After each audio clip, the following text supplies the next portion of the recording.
ตะกี้ខ្ញុំសូមឆ្លើយនៅសំណួរមានបងប្អូនជាលោកពូអ្នកមីងក៏បានសួរមកច្រើនមែនទេតើតើអូមេហ្គា3មានតែអូមេហ្គា3ដែលល្អគេសំដៅទៅលើអីគេបាទគេមើលមិនដឹងថាអូមេហ្គា3នឹងល្អ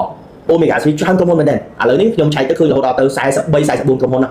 មានសំណួរមួយដែលគាត់សួរមកខ្ញុំភ្ញាក់ដើរគាត់សួរថាលោកគ្រូតើគេសម្គាល់អូមេហ្គា3ដែលល្អគេសម្គាល់នៅកន្លែងណាអូមេហ្គា3ដែលល្អគេសំដៅទៅលើទី1បានន័យថាកម្រិតគ្រាប់វាតូចស្រួលហូប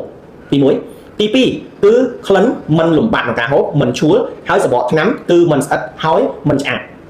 ទី4អូមេហ្គា3ដាក់នៅទូទឹកកកអត់កកអូមេហ្គា3ដែលល្អគឺគេសំដៅទៅលើ EPA និង DHA អញ្ចឹង EPA កាន់តែខ្ពស់ DHA កាន់តែខ្ពស់គឺជាអូមេហ្គា3ដែលល្អអញ្ចឹងកម្រិតអូមេហ្គា3ដែលល្អជាងគេហើយគេចាត់ទុកវាជា nutraceutical បាទមិនមែនជាវីតាមីនធម្មតាគឺជា nutraceutical ហើយនៅក្នុងសៀវភៅ PDR Physician Deliverance ចំណុចមួយនេះអ្វីដែលជាចំណុចសំខាន់គឺ EPA 1000 មីលីក្រាម DHA 500 មីលីក្រាមអញ្ចឹង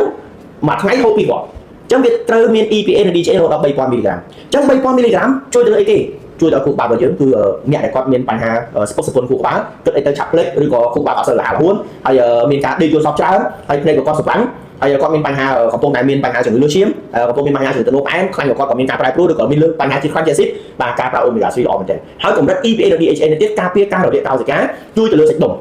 ជាពិសេសគឺជង្គង់ជួយទៅលើសន្លាក់ហើយនឹងជួយទៅដល់ការបំពេញកាល់ស្យូមក្នុងឆ្អឹងគឺបានល្អមែនទែនបាទហើយក្មេងក៏ញ៉ាំបានចាស់ក៏ញ៉ាំបាននេះគឺជាចំណុចសំខាន់មែនទែនអញ្ចឹងបងប្អូនអូមេហ្គា3មិនមែនថាឲ្យតែយើងមានលុយទៅទិញអូមេហ្គា3ឲ្យតែអូមេហ្គា3ទិញយកមកហូបទេត្រូវប្រយ័ត្នព្រោះខ្ញុំឆែកមើលគឺជាង40ក្រុមហ៊ុនហើយក្រុមហ៊ុនខ្លះមានតែឈ្មោះអូមេហ្គា3តែ